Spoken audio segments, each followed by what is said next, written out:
Bem-vindo ao nosso canal. Filosofagem.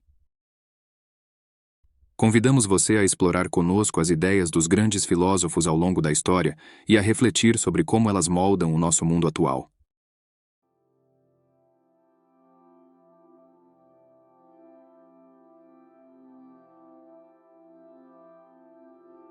Cinco hábitos estoicos diários para alimentar sua motivação. Comece pela manhã.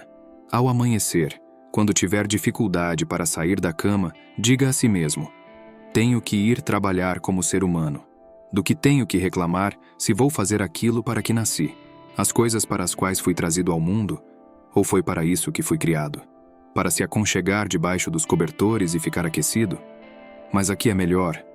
Então você nasceu para se sentir legal, em vez de fazer coisas e experimentá-las? Marco Aurélio. Um dos momentos mais reconhecíveis nas meditações de Marco Aurélio é a conversa que ele mantinha consigo mesmo, uma conversa que se repetia muitas vezes, tal como acontece com muitos de nós.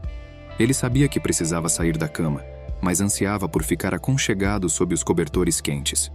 Curiosamente, Marco Aurélio não estava realmente obrigado a sair da cama. Ele não tinha obrigações inadiáveis, ao contrário de alguns de seus antecessores imperadores. Por exemplo, Tibério trocou o trono pelo isolamento em uma ilha exótica, e o bisavô adotivo de Marco, Adriano, passou muito pouco tempo em Roma. Marcos, no entanto, insistia em acordar cedo e começar a trabalhar. Qual era a razão por trás disso? Marcos compreendia que conquistar as primeiras horas da manhã era fundamental para garantir o sucesso durante o dia e, em última instância, na vida. Embora ele não tivesse ouvido o ditado "quem madruga pega o verme", ele entendia que um começo positivo no dia já representava metade da batalha. Ao se desafiar a fazer o desconfortável e o difícil, ao persistir naquilo que sabia que era sua vocação e o que genuinamente apreciava, Marcos estava dando início a um processo que o encaminharia para um dia produtivo e bem-sucedido. Todos os dias, o reconhecimento que eu precisava para treinar e disciplinar meu caráter. Não devo ser desviado pelo meu interesse pela retórica. Não escrever tratados sobre questões abstratas, nem proferir pequenos sermões moralizantes, nem redigir descrições imaginárias de a vida simples ou o homem que vive apenas para os outros. Escrever de forma direta. Marco Aurélio. Qual era o propósito por trás das horas preciosas que Marco Aurélio dedicava em sua tenda, escrevendo à luz de uma lamparina, mesmo quando enfrentava pesadas obrigações durante a guerra? Essa prática não visava a audiência ou o benefício de terceiros. Marco Aurélio nunca antecipou que suas meditações seriam lidas por outros.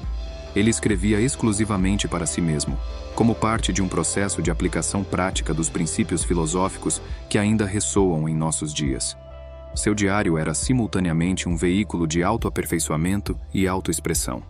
Imagine o tipo de imperador, o tipo de homem que Marcos teria sido sem esse hábito de escrever e a preparação que isso envolvia.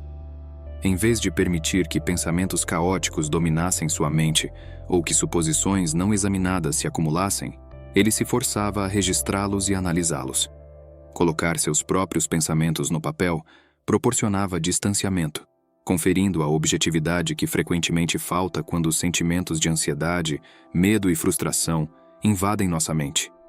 Isso o capacitava a começar o dia e seu trabalho crucial com serenidade e foco.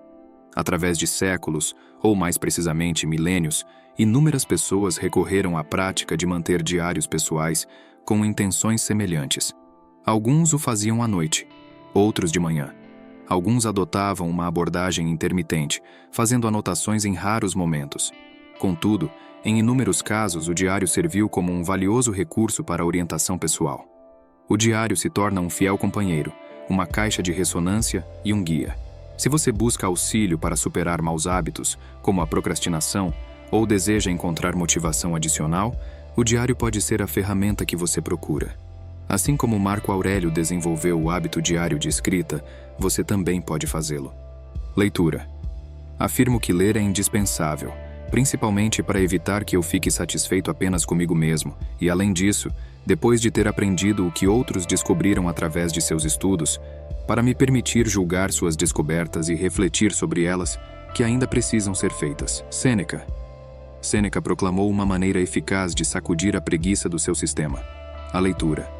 Em sua visão, a leitura era uma parte fundamental da rotina diária, particularmente no início do dia, pois ela tinha a capacidade de nutrir e revigorar a mente.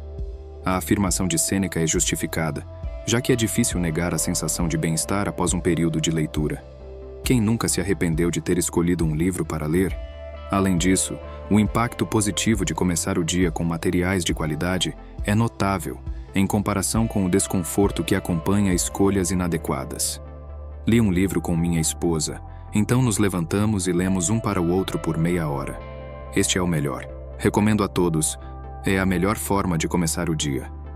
Você pode dedicar 30 minutos pela manhã, ou dividir 15 minutos para começar o dia e mais 15 para encerrá-lo. Também é possível aproveitar um capítulo durante o almoço. Explore profundamente a filosofia, mergulhe na história, absorva os livros escritos por jornalistas e as memórias de gênios. Estude tanto os relatos de advertência quanto os erros, e leia sobre fracassos e sucessos.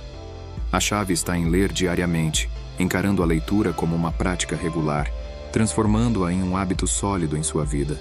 Exercícios. As dificuldades fortalecem a mente, assim como o trabalho fortalece o corpo. Sêneca. Pode ser fácil subestimar a relevância da saúde e da boa forma para os filósofos estoicos. O estereótipo geralmente retrata um filósofo imerso em livros densos e pensamentos profundos, negligenciando sua saúde física. No entanto, a realidade é que os grandes filósofos que conceberam insights brilhantes sobre a natureza humana e a experiência humana dedicavam tempo não apenas à filosofia, mas também a uma variedade de atividades e empreendimentos. Marco Aurélio, por exemplo, tinha paixão por atividades como boxe, luta livre, corrida, jogos de bola e caça. No mundo antigo, costumava-se dizer que, se não fosse por Crisipo, o Pórtico, a escola de estoicismo, não existiria. Mesmo Epicteto, cuja perna estava aleijada desde sua época de escravidão, frequentemente mencionava a importância do levantamento de pesos, afirmando que gostava que o corpo fosse forte, fortalecido pela energia resultante da boa saúde e do exercício. Ele provavelmente adquiriu essa perspectiva de seu professor, o estoico Musonius Rufus, que enfatizava que o corpo do filósofo deveria estar bem preparado para o trabalho, pois frequentemente as virtudes o utilizavam como uma ferramenta essencial para as atividades da vida. Manter a boa forma era considerado essencial para os estoicos. Eles a chamavam de manter-se em forma para lutar, não por questões de aparência, mas porque viam a vida como uma batalha constante. Além disso, compreendiam que nosso estado físico influencia diretamente nosso comportamento. Alguém insatisfeito consigo mesmo tende a ser menos paciente com os outros, enquanto uma pessoa com baixa resistência física pode perder facilmente o controle sobre si mesma. Faça meditação sobre sua mortalidade. Preparemos as nossas mentes como se chegássemos ao fim da vida. Não adiemos nada. Vamos equilibrar as contas da vida todos os dias. Quem dá os retoques finais em sua vida todos os dias nunca tem falta de tempo. Sêneca. A citação de Sêneca faz parte da prática ancestral conhecida como memento mori, que envolve a reflexão sobre a mortalidade e tem raízes que remontam a Sócrates, que afirmou que a verdadeira prática da filosofia é nada mais do que morrer e estar morto. Em suas meditações, Marco Aurélio expressou a ideia de que você poderia deixar a vida agora mesmo. Deixe que isso determine o que você faz, diz e pensa. Essa era uma lembrança pessoal para agir com urgência. Os estoicos consideram esse pensamento tanto revigorante quanto humilhante. Não é de surpreender que uma das biografias de Sêneca seja intitulada Morrendo a Cada Dia. Afinal, foi Sêneca quem nos incentivou a nos lembrar antes de dormir que você pode não acordar amanhã, e ao acordar, pensar que você pode não dormir novamente. Essas são lembranças de nossa própria mortalidade.